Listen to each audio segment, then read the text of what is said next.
ঘুম থেকে উঠেছি, জোহরের নামাজ পড়েছি, বের হয়ে গিয়েছি বাহিরে দুপুরের লাঞ্চ করার জন্য, কিন্তু টাকা যে বালিশের নিচে ছিল আমি ভুলেই গেছি। হোটেলে খেতে গেছি, বিল দেওয়ার জন্য বলেছে, বিল হয়েছে 600 থেকে 700 টাকা। পকেটে হাত দিয়েছি, দেখছি টাকা নাই। মাথা তো আমার ঘুরে গেছে, কিরে টাকা আমি রাখলাম কোথায়? হঠাৎ করে মাথায় আসছে, আরে টাকা তো আমি হোটেলের বালিশের নিচে রেখে এসেছি। সঙ্গে সঙ্গে কোনো কথা ছাড়াই গাড়ি ঘুরিয়ে হোটেলে আসলাম। এসে খুব বিনয়ের সাথে ম্যানেজার সাহেব বললাম, স্যার আমি আবরারুল কাসিফ হুজুর, আপনি আমাকে চেনেন? আমি আপনাদের হোটেলের রুমে বালিশের নিচে এত টাকা রেখে গেছিলাম, 1000 টাকার বান্ডিল আর 500 টাকার বান্ডিল রেখে এলাম বালিশের কাছে। বললাম, স্যার যে পেয়েছে আমাকে বলেন দিয়ে দিতে। তো দুইজন যুবক আসলো, যারা ক্লিনার, যারা হোটেল ক্লিন করে। আমি ডাকলাম, এই এদিকে আসো। ওরা আমাকে আগে দেখে নাই। বললাম, তোমরা কি আমাকে চেনো? আমাকে চিনতে পারতেছো? তো যে আমার বেড গুছিয়েছে, যে আমার বালিশ হটিয়েছে, সে বলছে, হ্যাঁ আমি আপনাকে চিনি, আপনি আসিফ হুজুর, আপনার ওয়াজ আমি শুনেছি। তোকে বললাম, বাবু যেহেতু তুমি আসিফ হুজুরকে চেনো, দেখো বাবা আমি তোমার সঙ্গে ঝামেলা চাই না।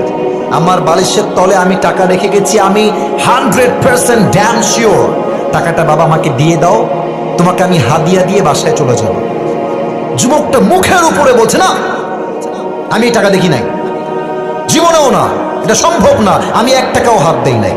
আমি বললাম, প্লিজ ট্রাই টু আন্ডারস্ট্যান্ড, একটু বোঝো, আমার বাদ মাগরিব প্রোগ্রাম, আসর আজান হয়ে গেছে, দিয়ে দাও বাবা, কোনো ঝামেলা চাই না, থানা পুলিশ চাই না, দিয়ে দাও। আমি বুঝালাম, আমার ড্রাইভার বুঝালো, পিএস বুঝালো, ম্যানেজার বুঝালো, সে বুঝতে রাজি না। এবার হোটেলের মালিক চলে আসছে, বড়লোক, শিক্ষিত, অনেক বড় ঘরের মানুষ তিনি, এবং তিনি একজন অ্যাডভোকেটকেও নিয়ে আসছে। সিসিটিভি ক্যামেরা ওপেন করা হলো, কে গেছে হুজুরের রুমে আর কে বের হয়েছে। তা আমি চোর ধরতে গিয়ে নিজেই চোর হয়ে গেছি। তারা আমাকে বলতেছে, আপনি যে টাকা রাখছেন তার প্রমাণ কোথায়?